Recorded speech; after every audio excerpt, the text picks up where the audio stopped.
bugungi sud ishini ko'rgan, bundan oldingi apellyatsiya ishini ham ko'rgan, keyin birinchi instansiya sudyasi. Vijdon bormi? Odammisizlar sizlar ham?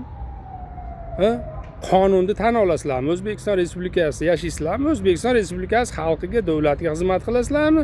Yo boshqa chet davlatdagi bir qanaqadir tashkilotlarga, bir oqimlarga xizmat qilasizlarmi?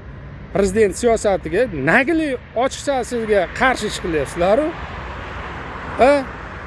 Odammisizlar? Vijdon bormi? Qonun ustuvorligi qachon bir ustuvor bo'ladi O'zbekistonda? Qachon to'xtatasizlar bir tadbirkorlarni haq huquqini poymol qilishdi, ish o'rinlarini yo'q qilishdi, prezident siyosatiga qarshi ish qilishdi, hukumat siyosatlariga, qaror farmon qonunlariga qarshi ish qilishdi. Qachon to'xtatasizlar? Chegarasi bormi hamma narsa?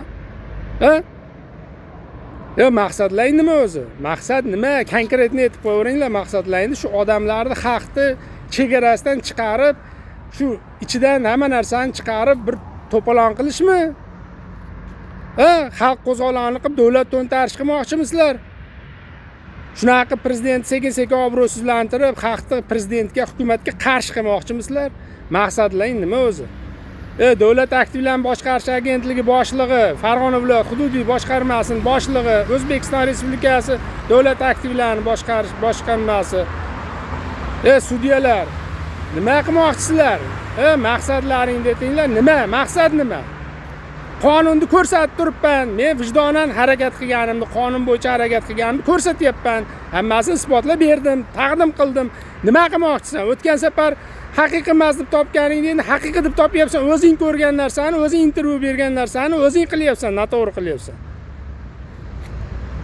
Kallang joyidami? O'zingni qaroringni o'zing qaytadan ko'rib chiqib, o'zing inkor qilyapsan. O'zingni qaroringni, o'zingni os bo'lmasan, o'zingga o'zing hukm chiqarganda kirib turmaga. O'tirib ol, vijdoning bo'lsa agar. Kallalaringiz sillar. Aqlli kalla. Qarab turgan, men o'sha qilgan remontimni shunday hozir buzaman, o'sha binodan bir narsa qolarmikan, ko'rasan. Sen o'sha sotmoqchi bo'lgan bino.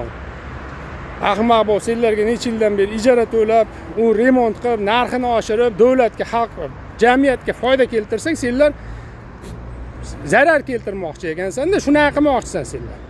Ko'rasan nima bo'lishini. Shu 10 ta ishchini ham boqasan o'zing uyingga olib borib. Xalqqa xizmat qilganmisan, o'z shu kungacha bir so'm foyda keltirganmisan jamiyatga, davlatga, prezidentni birorta siyosatni qo'llab-quvvatlaganmisan senlar ham. Sizlarman bugundan keyin menga qara, vijdoning yo'q ekan senlar. Vijdon bormikan deb kutdim, chegarasi bor hamma narsani. Hamma ko'z yumyapti, prokuratura ham ko'z yumyapti bu ishlarga. Ko'rib chiqish kerak o'zi qonuniy. Kim nazorat qiladi bu sudyalarni, bu davlat idoralarini? Shunaqa ijarachi, tadbirkorlar haq huquqini poymol qilib turgan. Butun dunyoga sharmanda qilyapsan senlar. Prezidentni qilgan ishini, hamma hukumatni qilib turgan, olib borib turgan siyosatni bir pulga chiqaryapsan senlar.